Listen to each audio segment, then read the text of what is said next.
नमस्कार। आज हम एक बहुत ही शानदार सफर पर निकल रहे हैं। ये सफर है राजस्थान के पारंपरिक गहनों की दुनिया का। एक ऐसी कला जो शरीर को सिर से लेकर पांव तक सजाती है। देखिए, ये सिर्फ सजने संवरने की बात नहीं है। ये तो अपने आप में एक पूरी भाषा है। श्रृंगार की भाषा। एक ऐसा सांस्कृतिक नक्शा जो पूरे शरीर को कवर करता है। इसी को कहते हैं नक्शिक। तो चलिए, इसी दिलचस्प सफर पर आगे बढ़ते हैं। हम बिल्कुल इसी पारंपरिक रास्ते पर चलेंगे, मतलब सिर से लेकर पांव तक। और ये समझने की कोशिश करेंगे कि ये गहने सिर्फ क्या हैं, ये तो जानेंगे ही, पर इनके गहरे मतलब क्या हैं। ये कौन सी कहानियां हमें सुनाते हैं। तो हमारे सफर की शुरुआत होती है सबसे ऊपर से, उन गहनों से जो चेहरे को एक बहुत ही खूबसूरत फ्रेम देते हैं और बालों की शान बढ़ाते हैं। सोचिए, बेर के आकार का बोरला जो मांग में सजाया जाता है, या फिर फूल जैसा दिखने वाला शीश फूल। सिर तो जैसे बारीक कारीगरी के लिए एक कैनवास ही बन जाता है। लेकिन यह सिर्फ खूबसूरत डिजाइन नहीं है, इनके पीछे एक गहरा सांस्कृतिक वजन भी है। जैसे कि रखड़ी को ही ले लीजिए। ये सिर्फ एक गहना नहीं है, ये शादी का, विवाह का एक बहुत मजबूत प्रतीक है। इसे पारंपरिक तौर पर माथे के बिल्कुल बीच में पहना जाता है, ठीक उसी जगह जहां से महिलाएं अपनी मांग निकालती हैं। अच्छा, अब चेहरे पर थोड़ा और नीचे आते हैं। यहाँ ये परंपरा और भी नाजुक और विविध हो जाती है, खासकर जब बात कान और नाक के गहनों की होती है। कानों को सजाने के लिए भी क्या कुछ नहीं है। कर्णफूल जैसे फूलों के आकार के स्टड्स से लेकर झेला जैसे लंबे झूलते हुए गहनों तक। लेकिन इनमें से एक के साथ एक बड़ी ही मजेदार और यादगार कहानी जुड़ी हुई है। हमारे एक सोर्स ने मुर्खियां के बारे में एक निजी और सच में काफी मजेदार किस्सा बताया। ये मुर्खियां वो बाली है जो पुरुष पहनते हैं। हुआ ये कि उन्होंने कुछ छात्रों को अपनी बाली के बारे में बात करते सुना कि वो एक परीक्षा के सवाल का जवाब है। अब उन्हें लगा कि लोग उन पर हंस रहे हैं और वो किसी मुसीबत में पड़ गए हैं। ये छोटा सा किस्सा कितनी आसानी से बता देता है कि ये गहने हमारी रोजमर्रा की जिंदगी, यहाँ तक के पढ़ाई लिखाई में भी कितने रचे बसे हैं। अब चलिए नाक के गहनों की बात करते हैं।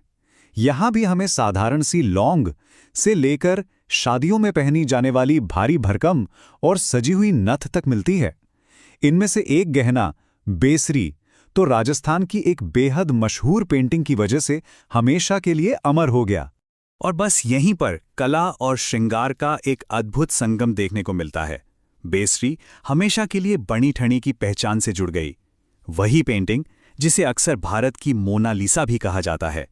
नाक के गहनों की बात चली रही है तो एक बहुत आम कन्फ्यूजन को भी दूर कर लेते हैं।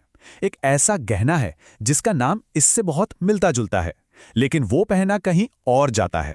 तो याद रखने वाली बात यह है, चोप पहना जाता है नाक में, और चूप वो है दांत में जड़ी जाने वाली सोने की कील। सोचिए, दांतों में भी गहना। इस अनोखी चीज पर हम थोड़ी देर में वापस आएंगे। अब नीचे गर्दन की ओर आते हैं।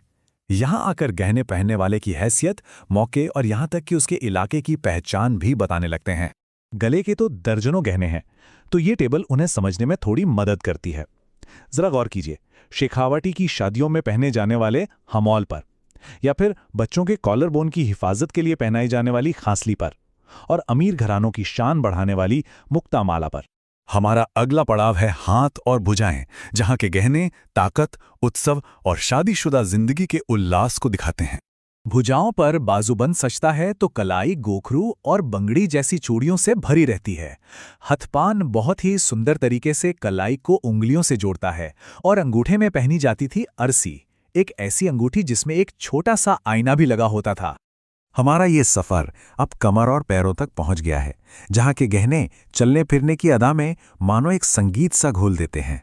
कमर पर करधनी या तगड़ी पहनी जाती है, टखनों में घुंघरुओं वाली रमझोल की रुंझुन सुनाई देती है, और पैरों की उंगलियों में बिछिया सजती है, जो शादी का एक और बहुत महत्वपूर्ण प्रतीक है। और नेवरी का इतिहास तो बहुत ही दिलचस्प है। ये सिर्फ इंसानों का नहीं, बल्कि शाही घोड़ों का भी गहना हुआ करता था।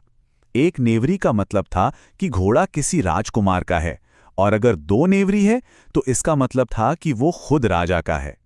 और आखिर में चलिए कुछ ऐसे गहनों पर नजर डालते हैं जो किसी एक श्रेणी में नहीं आते और इस परंपरा की अविश्वसनीय विविधता को दिखाते हैं। यहां आकर पूरी तस्वीर साफ हो जाती है। श्रृंगार की ये परंपरा रखन और चूप के रूप में दांतों तक पहुंचती है, और तो और रेगिस्तान के जहाज यानी ऊंट को भी नहीं छोड़ती, जिसकी गर्दन पर मशहूर गोरबंद सजाया जाता है। ये सच में श्रृंगार की एक पूरी की पूरी दुनिया है। सिर से पांव तक का ये सफर हमें दिखाता है कि हर एक गहना अपनी पहचान, अपनी हैसियत और कला की एक कहानी कहता है। अब जैसे जैसे वक्त के साथ परंपराएं बदलती हैं, तो सोचने वाली बात यह है कि भविष्य में ये कहानियां कैसे सुनाई जाएंगी।